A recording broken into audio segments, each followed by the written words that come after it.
Hi Sloths, and welcome back to Plants vs Zombies. In the last episode, we finished the game completely. We took on Dr. Zombos for the final time.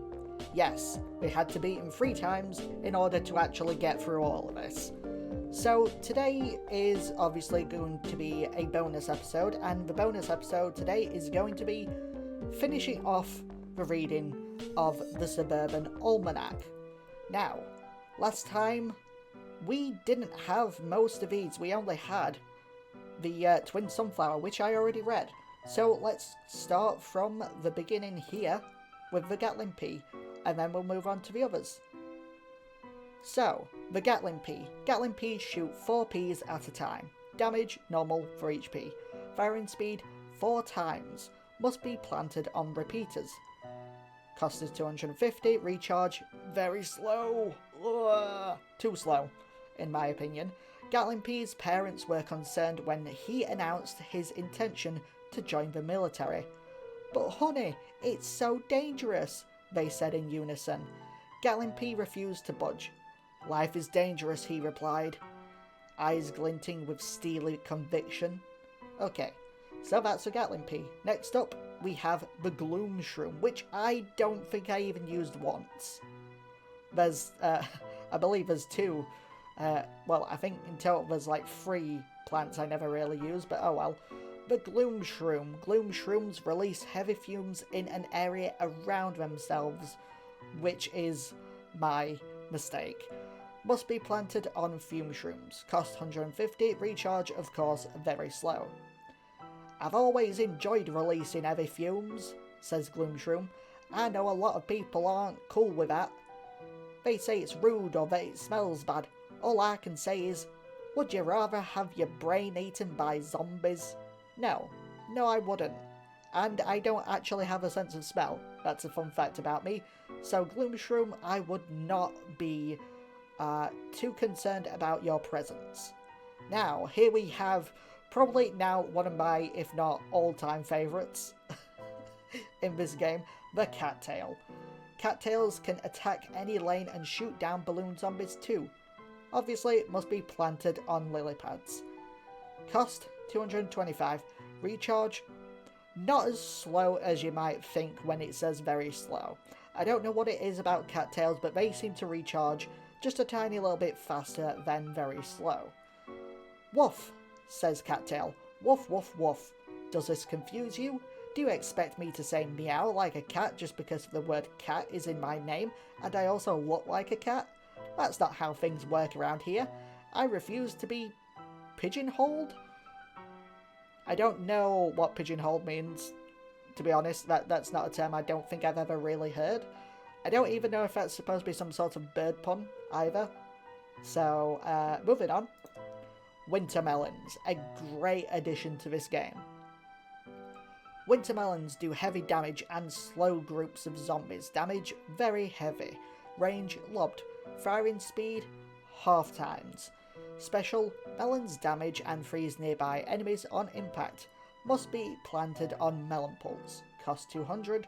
Recharge very slow. Wintermelon tries to calm his nerves. He hears the zombies approach. Will he make it? Will anyone make it?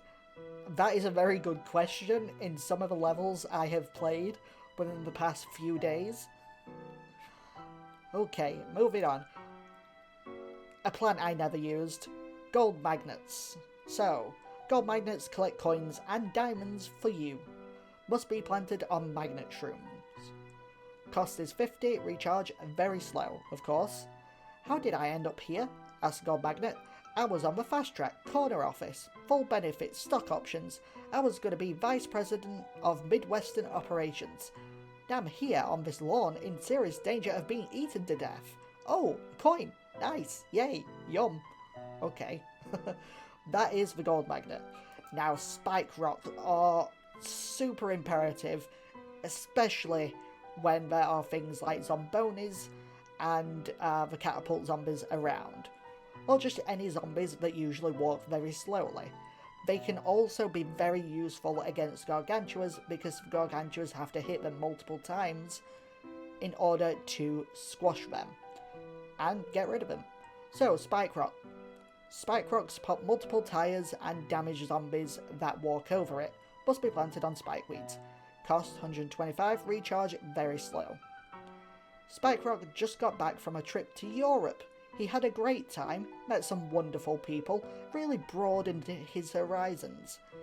He never knew they made museums so big or put so many paintings in them. That was a big surprise for him. Aw, that's really nice. And another plant that I never really used. I tried to use it, didn't work out very well, just like with the gloom shroom over here. So, the cob cannon. Click on the cob cannon to launch deadly cobs of corn. Must be planted on 2 side-by-side kernel poles. Right, so does that mean side-by-side as in a row or in a column? Because I have no idea. Anyway, the cost is 500, recharge is very slow, of course, as per all of these, I believe. Anyway, what's the deal with Cob Cannon anyway? He went to Harvard. He practices law in a prestigious New York firm. He can explode whole areas of zombies with a single corn launch. All this is common knowledge, but deep inside, what really makes him tick? I guess we'll never know. Now you're probably thinking to yourself, well, isn't there one more, you know, the imitator? Well, if you look in the top left, he's right here. Boop. The imitator, a hidden plant. Imitators let you use 2 of the same plant during a level. Remember the zombie wars back in '76, says imitator in a raspy old man's voice, which I'm not even going to bother trying to do. Back then, we didn't have all these fancy pea shooters and jalapenos. All we had was guts. Guts and a spoon. I would love to see, like, a Plants vs. Zombies 76 edition, just so I can see what the hell he's talking about. Because for all we know, he might have had a completely different use back in this zombie war that was apparent in 1976, I assume that is. Is it 1976 or is it like 1876? I don't know. Maybe it's just 176. We have no idea. Anyway, that's it for all the plants. Now let's take a look at the final zombie. The final zombie that we struggled to find up until the last episode.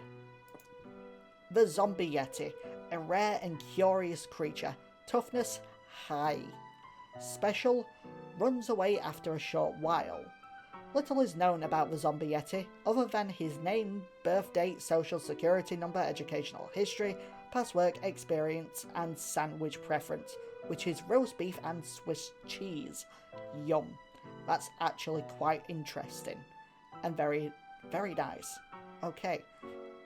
Wait, so that's it? There's no more. We have read this entire thing, back to front, front to back, and that's it. So, next time, we will be taking on Endless Survival, or Survival Endless, whatever you want to call it. So, with all that being said, please like and subscribe, it's always free, and I'll see you later.